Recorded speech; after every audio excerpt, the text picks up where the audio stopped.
So in today's video, we're going to talk about one of the last steps in pen making. It's actually doing the assembly. And the assembly is what makes the difference between something that is just, once again, a spectacular pen and one where, you don't mind giving it to a friend or a family member.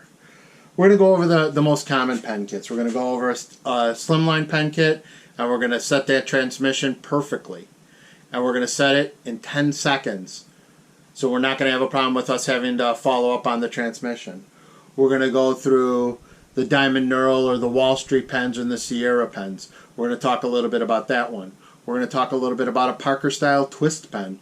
And those are typically your cigar pens, your princess pens, things like that. And finally, we're going to talk about the Junior series. And we're going to talk about getting perfect alignment on this pen so that everything comes out and it just looks spectacular and there was thought behind it. So the challenge with assembly is it's usually the last step. And the only time that it's not the last step is when you have to disassemble it and then do it again. So let's do it right the first time. So I've seen a lot of people saying, you know what, if you're not going to do a lot of pens, use a clamp and put your pen in here and actually clamp it together. I got to tell you, I would never, ever, ever do this one. First and foremost, there's no positive indicators on here so that I would be putting this on with a perfect 90-degree pressure on it. And once we get the pen to just go off a little bit, we're going to crack it. And that's just something we're not going to use. So I would never use any kind of clamp. We've invested thousands of dollars in our tooling. We've invested hundreds of dollars in the pen making kits that we have sets of, and we have all these blanks sitting around. Give yourself a big advantage and invest in a pen press. So for me, this is the Milescraft pen press. It's the pen press that I like the most. The nice thing about it is it has all these variances so that I can adjust how much pressure I'm putting on something and how big my blank is going to be. And you can see it's spring loaded in here so that as I push it in, there's a little bit of resistance on here.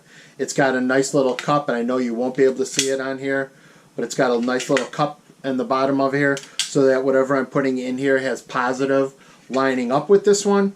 And then finally, if you looked at the top up here, there's just a little bit of play in this area so that when I get it to the end, I don't have to worry about stopping exactly. There's just a hair of play in there so that when I press down on it, I'm not going to crack my pen. So that is an important tool on here. The other tools we're going to talk about, it's simply using a file to make sure that my tubes are clear and that everything else is ready to go and in line. So with that, let's take a look at the actual demos now, and actually let's take a look at getting these pens assembled. All right, so as I mentioned earlier, today we're going to take a look at assembling for the most common kits that people use. This is the Slimline Kit. We're going to go through setting the transmission and doing everything. This is a Parker style twist. It's commonly the cigar pen, but in this case, I want to use a princess pen, and we'll take a look a little bit later as to why I want to use that one. Then this is any pen that has a stylus tip on it. We're going to talk about a little tip and trick on this one. And then these are your two-part twist pens, the Junior series, the Majestic series, some of the larger pens. We're going to take a look at assembling that. And the tools that we're going to use, very easy. As I said, I like to use a pen press. And the pen press that I use is a Milescraft pen press. And here's how it works. I like this one because I've got an infinite amount of settings so that I can change the barrel. And when I'm putting it in, I'm only getting to the smallest amount. I'm not having to use my whole entire stroke on this one. And then the nice part about it is spring loaded. So you can see here when I push it in, it pops itself back out. That's also going to give me just a hair of tolerance when I'm pressing the thing together. I'm not going to get right to the end, and we'll talk about that in a few minutes. The other thing is we're going to use a file. In this case, I always use a round file. And one of the most important things is a box. And why do we need a box? Well, I cannot tell you how many times people have told me that when they go to assemble things, they're missing parts. The box is the perfect way to check that. And the most important thing is when we get to the higher end pens, it's the spring. And everybody says they didn't give me the spring. So I always put all my parts into the box. I can check them against the instructions manual to make sure that I know what I'm using. But in this case, I know that all the parts are here. I've checked it, but always put it into the box. So the first thing I'm going to do when I take up the pen kit or the pen tube that I'm going to look at is I'm always going to check the ends. And we went over that earlier, right? If I have stuff in the ends and the ends are not perfectly round and you can't see through them, that's going to cause a problem when I'm going to put pressure on it. Any little glue or any imperfection that's in there is going to press out. And then when the component gets pressed into it, it's going to move back in. And any kind of lamination that I had on this end, especially if I'm doing a CA type finish on here, has the possibility that it could have pulled away. And then when the wood goes back on and goes back to the tube, that the finish doesn't go back on. So that's why it's important to always check the ends. If you have a little bit of a problem on any of the end, that's where you're going to use your file on here. So you can just simply put it in here, turn it around, and now I've made sure that my ends are clear. On the bigger tubes, like these tubes that are here, I'll actually clean them out like this before I actually turn them. So then this way, when I'm putting my bushings into this thing, I don't have to worry about my bushings pressing out and causing any deformity in the brass tube also. So I will clean the tube twice on the bigger ones. I'll clean it before I put my bushings in, and then I'll clean it when I'm going for doing my assembly. So when we're going to assemble the Slimline, we always know that there's these are the same size. They've gone to the same bushings. So I remember back in 1995 when I first started turning, I saw a gentleman who was turning pens and he was putting designs in his and put a little bit of wave or pattern into them. And so this pen is kind of a tribute to him. You can see here, this is not straight. I've got the top that flares a little bit and then the bottom that goes out and flares a little bit. So first thing that we're going to do is the simple thing. We're going to do the top first and then we're going to do the bottom. And there's a reason for it. You should be able to take your fitting and just push it in and make sure that everything is set. Then what I'm going to do is I'm going to line it up on here. I'm going to adjust my clips so that I have more than enough room to do this. And now I'm simply going to take this and push it in. If it took any more force than what I just did, then you didn't do it right. And there's something in there and you have to go back in and you have to clear that tube out. So we'll put this one on the side. Now, I've seen most people go in and put the bottom in first and then press their transmission in, and they're constantly trying to find where that transmission's going. And so you're going to sneak up on it, and then you're going to put the transmission in, then you're going to twist it, and you're going to turn it out. I'm going to tell you, on a Slimline, there's an easier way. And I looked up the gentleman where I learned this from. It was on penturners.org. I cannot find the article anymore, but it is one of the simplest devices we can make. It is a 1/4 inch threaded bolt and then a lock nut that goes on here. And you can see it's locked on here. And if you want to take a look at how far I've got it set up, it's right at 1 3/4 of an inch, 1 24/32 of an inch. That's going to give me the perfect transmission setting every time I go in to do this one. So unfortunately, as I said, I don't remember the gentleman's name on penturners.org, but that's where I learned this. So watch, this is the bottom of my tube. This is where I want the nib on my 7mm, and this works both on Slimlines and it'll work on Euro pens too. I'm going to put this in this way, and now I'm going to take the transmission and I'm going to slightly just push it in there. And I know that most people think that you're just going to push up to this line. Well, if I had any problem with the barrel when I was doing it, that line is now not perfect where I want it. Using this transmission setting tool, it's going to be perfect every time. So I'll do the same thing I did before. I'll pull this out. You're going to see here, I really don't have enough room to put that in. So I'm going to do this in 2 different turns. So I'm going to take this, I'm going to pressure it in. It's going to go in just slightly. Then I'm going to move it out. And then I'm going to press it in the rest of the way. And there I felt that it's set. And so now I can take this out, and there we go. So now the problem that you're going to have is, well, I don't want to put any more pressure on this when I'm putting in the nib assembly, right? So if I just take this here, I put the nib assembly on and I put it back into there, when I'm pressing this one can move in. So we're going to stop that by putting on the ring. Then we're going to take the top, and now you can see here, the way I have it set up, that top is going to protect the transmission so that when I put this in and I go to assemble the whole thing,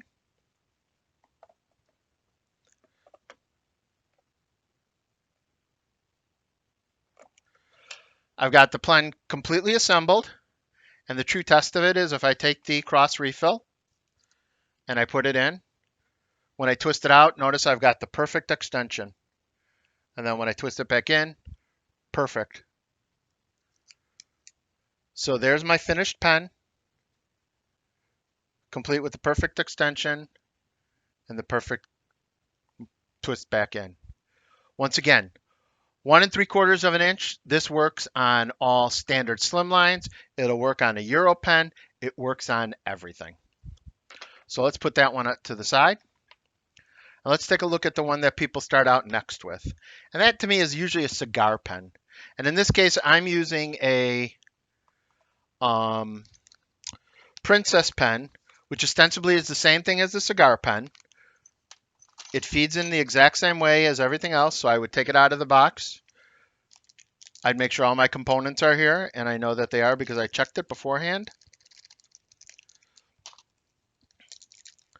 I'll disassemble them out of the bag. Notice that I can see right away that my spring is there. And the big trick to this pen and to all cigar pens is that the transmission here, when I go to assemble this pen, it screws on, right? And then this twist is the mechanism that causes the pen to come out and the nib to go back in or come back out. So we do not want to damage the threads here. And I cannot tell you how many times people say, well, I've damaged the threads, or they've used the pen press on the tube. They put this tube in here, and when they go to press it, and I don't have a solid blank to show you, they would press it in like this. These are very, very fragile threads. And so you can easily damage these threads with just a minimal amount of pressure. So what do? Is the same thing I did on the other one. I'm going to do it backwards. I'm going to have assembled the top of my pen, and then I'm going to use that to protect the bottom of my pen so that when I were to push this in, and I'm not going to do it now, but if I was to push this in, now I've completely hid my threads so that I don't have any problem with the threads, and the threads can't come out and get destroyed in the process of doing this one. So cigar pens work the same way. You want to protect your threads, and you want to protect that transmission for where the transmission screws in, because any kind of little kink, even the smallest one, when you give this to someone, you don't want them to take it apart and then have to play with it to find that center spot on here. So on any kind of twist pen where we've got the threads exposed, always use the top, or just use a spare brass tube. A lot of times I've got just pieces of brass tube sitting around. I'll use the spare brass tube to push it in. And that's how I get that one done. So I'm going to put this one away. And let's go on to the transmission, or the stylus tip pen. Once again, a very easy pen to assemble once you know the trick on this one. So in this case, I'm not going to open the whole thing up. I'm just going to pull out the stylus part. But the rest of the pen is all sitting right there. So if I were to take this pen and want to assemble it, then you know what? I am going to open it up. The nice thing about any of the Sierra styles, the Diamond Knurls, the Wall Streets, they all work the same. I can pre-assemble the whole bottom and make sure that it's going to work. So I'm going to put the spring on. And I want you to notice here that there are two ways that this is so subtle, but once again, it's one of the things that differentiate yourself. On these pens, the spring actually has two different coils. See, this one's open, and if I was to take the pen, the spring drops out. If I was to take the pen the other way, On the tighter coil, it's this way, you'll see that it actually pushes on and snaps on. That's the way you want to assemble this. You always want to make sure that the tighter part is there, so then this way there won't be any play as I attach it into the body of the pen. So there we go. And then what I'm going to do is I'm just simply going to close it up. I'm going to make sure that this works. And it does. Works perfectly fine. One of the biggest challenges that I see people when they put this together is then they'll say, well, you know what? It doesn't turn as smoothly when it's assembled as it does when it's not assembled. And there's one reason for it and two possibilities for it. It's that there is something in the barrel of your tube when you do it. Either something in the barrel of the tube down here that's catching on this part, or there's something in the barrel of the tube up top. And I know you go, nah, I can't imagine that. What's happening is that when I do the compression fitting on here, it's compression fitting too hard onto here, and it's not allowing this mechanism to turn freely. And so when that happens, we're putting additional pressure side to side on one of these things, and that's causing just that the barrel will not turn freely on there. So pull it apart, disassemble it, and check. And once again, as I said, before I do any assembly on any of my pens, I'm simply going to take the file and knock it around. Now I know people use reamers, and I've seen people use the 60-degree reamer on here. I'm not a big advocate of the 60-degree reamer for a couple reasons. First and foremost, then you're tearing away the brass. And this is a compression fitting. I want to have as much brass that I have here available to me when I'm doing that compression fitting. So I really don't want to be messing around with the brass. And if I do any kind of overfitting or I've turned it too much, now I'm making this paper thin up here. And that there's nothing for, especially if it's a clear cast or it's some sort of material class or snake skin or opal, I'm going to lose the support that I need for this to actually go and be compressed onto here. So that's a big reason on Wall Streets that I'm not, and on any of my pen kits, I am not a big advocate of using the reamer. These things are designed for precision. So as long as we practice precision and we maintain that precision, we're going to be fine.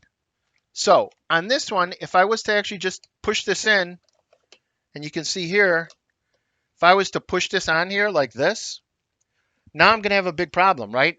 I'm going to be compressing the stylus tip. And 9 times out of 10, you're not going to have a big problem with that. It's going to put itself back in. But you know what? I don't want to risk it.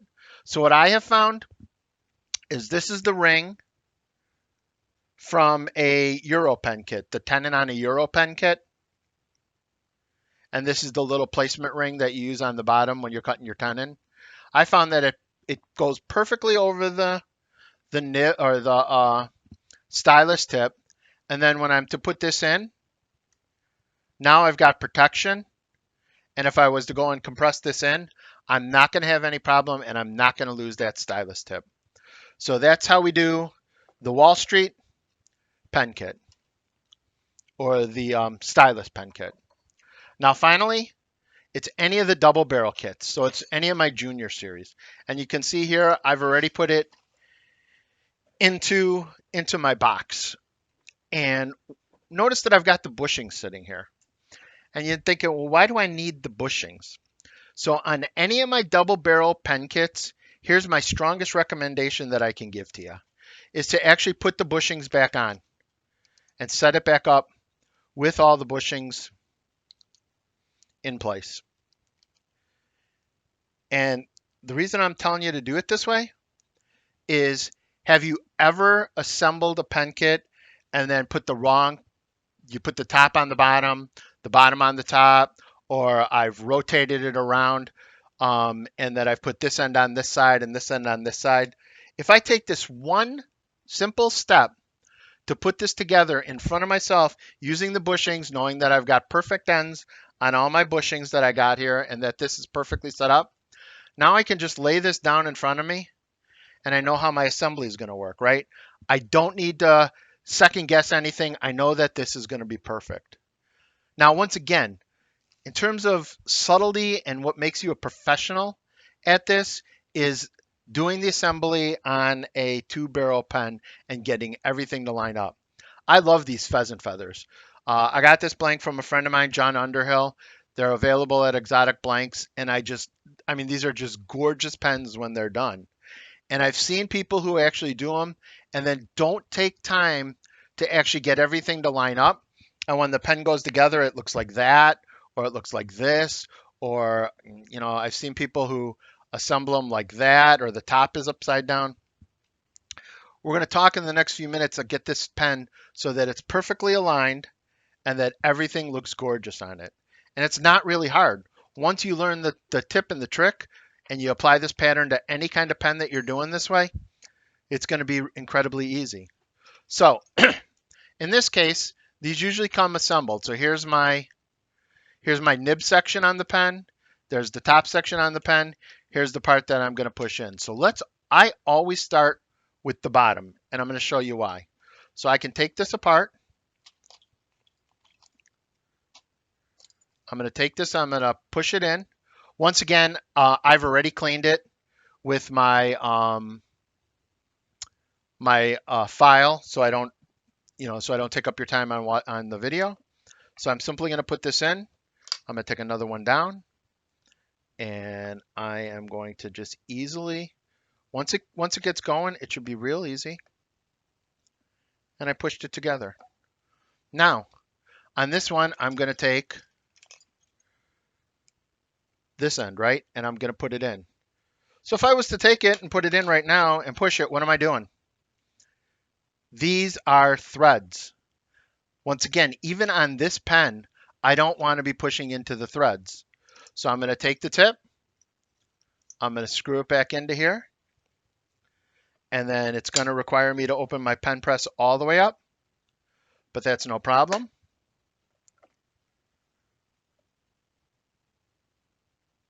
And notice there's just a hair of play in there. That's because of what happens over here.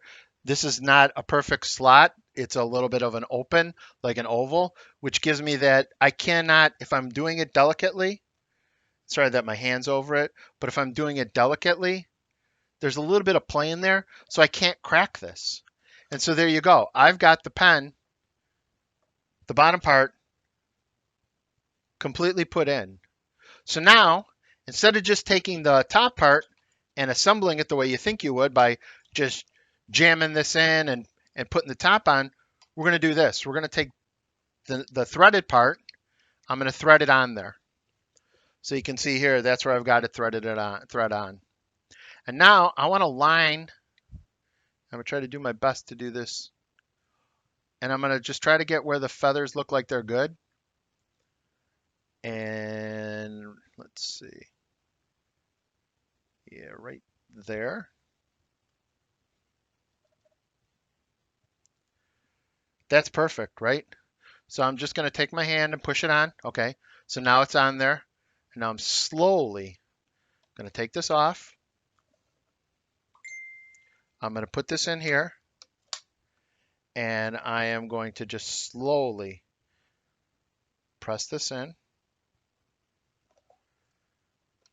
And then I'm going to put the top on here. And I'm going to slowly, slowly, slowly press it in. There we go. And so if I put this back in, notice how it lines up. And everything's perfect. So now all I got to do is put the clip on. And actually doing the clip, same thing. Now I've heard people say, use the clip to hide an imperfection. I got to tell you that I will never do that on something that I'm going to sell. If there's an imperfection on this pen somewhere, it's going to go to a friend, it's going to go to a neighbor. It's not going to be something where I'm going to use the clip to hide an imperfection. Last thing I want is any customer of mine to ever have a problem with the pen and that this clip moves and they see that there's a big crack or something in there. It's just not the way to do it. So I will never, ever, ever use the clip to hide an imperfection. So on this one, I like to use the clip to go in between some of the pattern. So I'm going to take it. Once again, I'm going to just make sure that I can hand fit this in. Then I'm going to line it up.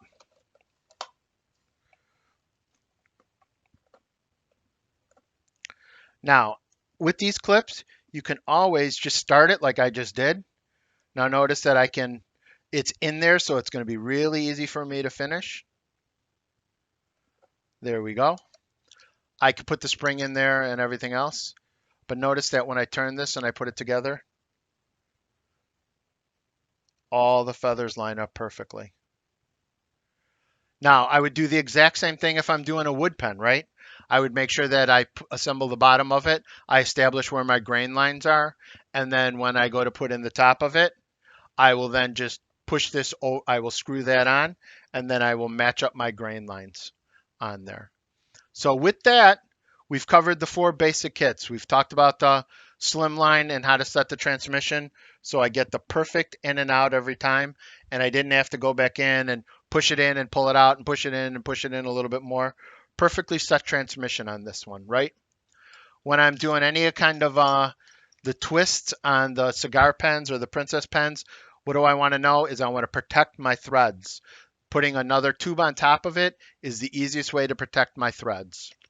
When I'm doing a slim or diamond knurl or a Sierra kit or any of those things, first, these are really important that I want to make sure that my tubes are clean and my barrels are clean, because if I have any debris on either side, it's going to cause the pen not to rotate as well as it does when it's not together. If it has a stylus tip, I'm going to use some protector on that stylus tip to push it in. And hopefully you noticed on all mine, it's the minimal amount of pressure. The only time I have any pressure on this thing is when I'm pulling it from something past 90 degrees to get that handle to straight up and down. Once I get the handle to the 12 o'clock position, going into the 11, 10, and 9 is very easy. If I'm at the 1 or 2 position, just based on where my tube is, sometimes I will have to give it a little bit of extra pressure that it's sitting on here. And then finally, on any of my 2-barrel pen kits, what did I want to stress? Well, I want to stress 2 things. I want to stress using the bushings to make sure that you've got the pen lined up the way you're going to do the assembly on the kit, and to make sure that the top is in the top and the bottom is in the bottom, and that even with respect to the top and the bottom, that they're lined up the right way. And then I will go the extra step of putting the bottom in first and then rotating this top on there to get it to a perfect position on my alignment. And once I got it perfectly positioned, I'm hand going to push it on, then I'm slowly going to unturn it, and then I'm going to push it in the rest of the way. So with that, I think we're done with the demo part. So with that, as always, I thank you for taking time out of your day to watch this video. If you have any questions or comments, always reply down below. I swear to you, I follow up on them all the time, and I reply to everything. If you think that there's some other topic you'd like to see me cover, put that down on the bottom, and I'd love to do that one, and I promise you that I'll get those covered. If you like the video, give me a thumbs up.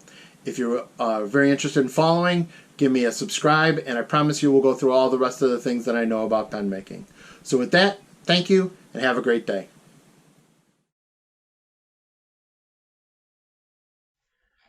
This video made possible by the fine folks at Exotic Blanks. For all your pen making needs, Exotic Blanks has you covered. Find them at www.exoticblanks.com. And also by Pen Makers International, the educational source for pen making.